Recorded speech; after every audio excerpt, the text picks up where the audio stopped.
Well, recognize it another day, not on Easter Sunday. It's an affront to the Bible. Jesus centered the marginalized. He centered the poor. He is risen. And by he, I mean me, waking up to shoot this video. So over the weekend was Easter and Trans Visibility Day, falling on the same days. Or I should say Easter falling on Trans Visibility Day. As every year, Trans Visibility Day for the past 15 years has fallen on, or is, on March 31st. Easter moves around. So Easter is determined by the first full moon of spring, which can fall anytime between March 22nd and April 25th. And it just so happened this year it fell on the same day as Trans Visibility Day, which, of course, set off a massive meltdown on the right. Because another opportunity to play victim, they're going to take that opportunity. And Republicans, of course, latched onto this. I'll get to some of that later on. And first, I want to showcase just how this has been recognized for the past few years with Biden as president here. This is Biden saying on Transgender Day of Visibility, we want you to know that we see you just as you are. And this was on last year, 2023, March 31st. Same message 2 years ago to everyone celebrating Transgender Day of Visibility. There you go, 2022. And this is this year, Transgender Day of Visibility. This year. There we go. Confused? Not very confusing. Well, Fox News is playing confused.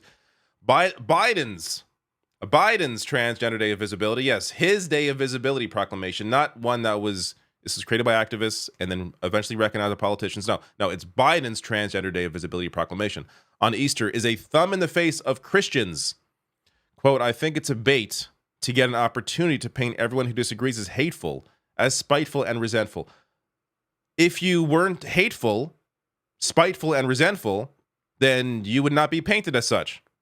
But when you can't fathom that Easter fell on the same day as Trans Visibility Day, and it makes you play the victim, and you start spewing hate about trans people, then it's very easy to, quote-unquote, paint you as hateful and spiteful when that is exactly what you were showcasing. So this gets to, a variety of reactions. I'm just grabbing a few here. We're talking like a lot of Republicans, conservative propagandists out there, a lot of them latching onto this, either choosing not to acknowledge that Easter fell on Trans Visibility Day, or claiming that they should have moved the day, as if the existence of Trans Visibility Day is an affront to Christians. There are many Christians who are trans people as well, but they just can't fathom that. Here's Marjorie Taylor Greene. Biden and the Democrats decided Easter, the holy day of our Savior's resurrection, as Transgender Day of Visibility. There is no length Biden and the Democrats won't go to mock your faith and to thumb his nose at God. We know that Christ is king and God will not be mocked. Just like we know Joe Biden isn't really the one calling the shots. Okay, so what is it? Either Biden is doing this, putting or thumbing his nose at God, or someone else is doing it, in which case you can't fault him. If he's not the one in control, then why are you so mad at him? But they try to have both. And look at what she quotes here. But the Lord laughs at the wicked, for he knows their day is coming. You're telling on yourself here. The one accepting of trans people, of the marginalized, the ones that try to uplift them and ensure their rights are protected. And I'm not even saying that that's what Biden is doing, but regardless, the symbolism of lifting up trans people are not the ones that are the wicked. The people that are clearly working against the rights of trans people, culturally also working against them, trying to create this division, they're the ones that are the wicked. But no, the whole point is completely lost on Marjorie Taylor Greene here. We also have Kristi Noem, who is a governor of South Dakota, saying Joe Biden banned religious-themed eggs at the White House. We'll get to that as well, because this is not true, of course. Everything's a lie. At the White House's Easter egg design contest for kids. And he announced that tomorrow is National Transgender Visibility Day. Yes, he announced it. He bestowed Transgender Visibility Day. It must be on Easter. We will have no other date.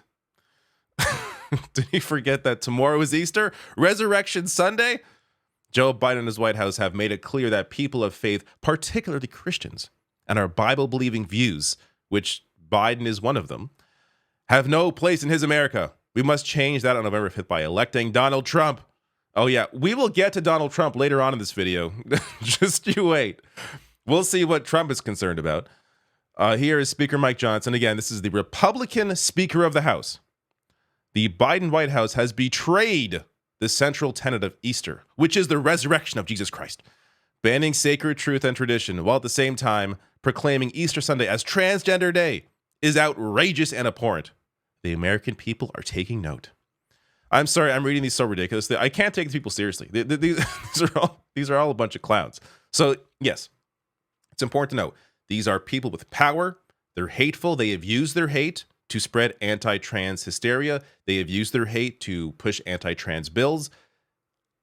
At the same time, their messages here are so ridiculous that I can't read these in any serious tone when these are all a bunch of clowns.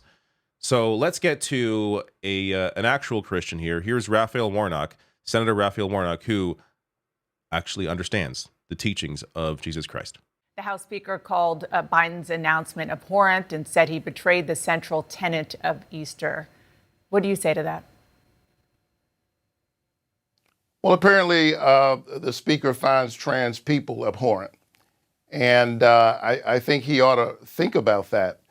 The fact of the matter is, as you said, March 31st has been a day to lift up transgender people who endure violence and bigotry. Easter, the date changes every single day. But this is just one more instance of folks who do not know how to lead us, trying to divide us. And this is the opposite of the Christian faith. Jesus centered the marginalized. He centered the poor. And in a moment like this, we need voices, particularly voices of faith, who would use our faith not as a weapon to beat other people down, but as a bridge to bring all of us together. So I think it's important to note here that this isn't simply, I'm not going to say blanketly Christians are freaking out about this, because it isn't Christians. Raphael Warnock is a Christian. Many people are Christians who are actually giving, caring people. They care about the marginalized. They care about uplifting individuals. Whereas you have Republicans that co-opt the message of religion to simply use it to be the victim and try and ramp up their base. That's where we get to former Governor Mike Huckabee doing that exact same thing that Raphael Warnock is warning against. This is where we've gone to la-la land. I don't understand this at all. It would be the equivalent of Joe Biden on Ramadan saying, okay, we're going to also declare this Eat More Pork and Bacon Day. Now, how would that go over? Right. It's absurd. And Joe Biden should be ashamed of himself. And all these people say, yeah, but this is the day we've always recognized Transgender Visibility Day. Well, recognize it another day, not on Easter Sunday. It's an affront to the Bible. And quite frankly, it's an affront to biology. It's a spiritual battle.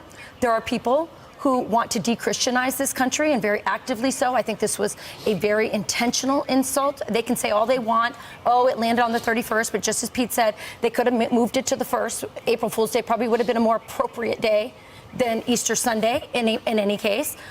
Not surprising. Fox News there just spewing pure hate, both the hosts as well as Mike Huckabee. The mere existence of Trans Visibility Day, or of any day, is not an affront to you. The fact that they are trying to play the victim here, when it is trans people, as I'll get to later in this video, trans people who are under attack, trans people who are facing attacks to education, to their ability to work, to healthcare, really showcases that, again, this is not about religion. This is not about caring about others. This is simply using religion as a weapon to try and ramp up the base while playing the victim. Now, let's get to Trump, because, man, this is stupid for a variety of reasons. Let's start with the statement here. So in a statement Saturday, Trump campaign spokeswoman Carolyn Leavitt claimed that declaring Transgender Day of Visibility on Easter Sunday was blasphemous and called on Biden to issue an apology to the millions of Catholics and Christians across America who believe tomorrow is for one celebration only, the resurrection of Jesus Christ. As Washington Post notes here, it is unclear why the statement distinguished between Catholics and Christians, since the former are Christians as well. I'll tell you why. Because these people ain't Catholics or Christians. They're not religious. They use religion as a weapon. So Carolyn Levitt probably doesn't even know that there's a difference, or that they're the same thing. She probably has no idea. But it's just a message put out there blindly because they are trying to, again, ramp up the base. I mean, please. Trump, the idea that Trump in any way is religious. Have you seen him talk about his favorite Bible verse? Man, like the guy, not to mention him selling Bibles for $60. Just again, using it as a way to ramp up his base. Levitt also blasted Biden for supposedly having, quote, prohibited children from submitting religious egg designs for their Easter art event. This goes to the Christian Gnome tweet, referring to a long-running Easter tradition in which children of National Guard members submit decorated eggs to be displayed at the White House. The American Egg Board, which administers the contest, said rules dictating what is allowed in the Easter egg decorating contest have remained consistent for more than 45 years, including during the Trump administration. Joe Biden did not ban religious symbols in the Easter art event. Do you see what you got me talking about here? The American Egg Board. Who even knew this was a thing? You got me talking about the Easter art event and stupid egg designs. Who cares? But again, this goes into the whole narrative of making this shit up, pretending that Joe Biden is doing all these things to hurt Christians when the exact same rules applied during the Trump administration. Contest guidelines state that eggs must not include any questionable content, religious symbols, overtly religious themes, or partisan political statements. And this has been consistent, again, for 45 years. Trump's Truth Social here is just, it's chef's kiss. This is on Easter. Happy Easter to all, including crooked and corrupt prosecutors and judges that are doing everything possible to interfere with the presidential election of 2024. I'm not going to read all of this, but he just goes on and on complaining about his legal troubles. This is his Easter message, ending saying, "Happy Easter, everyone." Trump is acting as though he is Jesus Christ, and I'm not even exaggerating here. This is a story he re-truthed out from the Washington Times, a conservative outlet here. The crucifixion of Donald Trump. Absolute effing clown. And then he also re-truthed this, just to ensure that you understand how hateful he is. From Mike Davis, Biden celebrates Muslim holidays, bans religious designs on Easter eggs, declares Easter Sunday is Transgender Day. Yeah, these last two, of course, as we already discussed, not true. And then celebrates Muslim holidays. Yeah, because he's not hateful. He's going to recognize Muslim holidays because he cares about people that live in his country. At least the symbolism he cares about. Again, plenty of things to criticize all politicians for, including Joe Biden, but nothing wrong with recognizing Muslim holidays. This is what's really important in this entire thing. The ongoing anti-trans attacks. So this is just for this year, anti-trans bills tracker. This year alone, 15 bills have passed. There are 434 active and 89 failed. And if you go back to 2023, you can really see when the anti-trans rhetoric began to ramp up. It began, it's been going on for a while, but it really ramped up in 2023 with 600 bills, 87 passed, and 2024 is already, getting close to that. So this goes to attacks on education, on healthcare, on work opportunities or job opportunities. This ultimately is what should be the focus here by all lawmakers. Having a Trans Visibility Day is important in its own right in terms of the symbolism of it, in terms of the ability for it to maybe spark some discussions. But ultimately, politicians should, I'm talking about Democrats here, shouldn't just be focused on the symbolism of recognizing Trans Visibility Day. They should also be focused on ensuring that trans people can actually exist comfortably in the country.